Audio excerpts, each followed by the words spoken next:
تخيل مكان بيوصفوه بالمسلخ البشري، سجن جوه سجن، أصوات فيه بتصرخ ومحدش بيسمعها. إيه حكاية سيدنايا اللي بتخوف العالم؟ أنا أحمد طه، معلق صوتي. ما تنساش تعمل لايك وسبسكرايب على اليوتيوب، ولو أنت على انستا أو الفيسبوك أو تيك توك يا ريت تتابعنا. يا جماعة، لو في مكان بيجسد معنى الرعب الحقيقي في العالم العربي فهو أكيد سجن سيدنايا في سوريا. السجن ده مش مجرد مبنى، ده مكان عليه ألف علامة استفهام، واللي حصل فيه على مر السنين خلى اسم مرادف للمعاناة والظلم. ايه هو سجن سيدنايا؟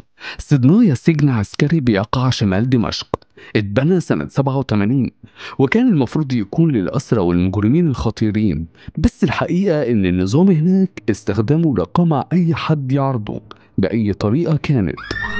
ليه السجن ده مختلف؟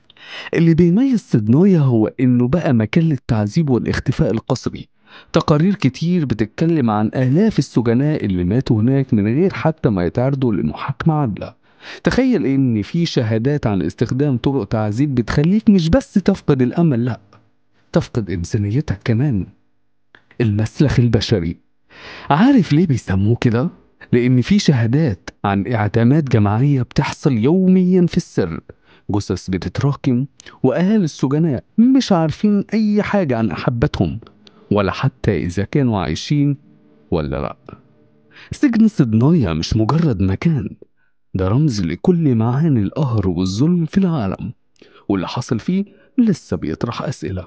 امتى الإنسانية تقف قدام كل ده؟ وازاي نضمن ان الحكايات دي ما تتكررش في اي مكان تاني؟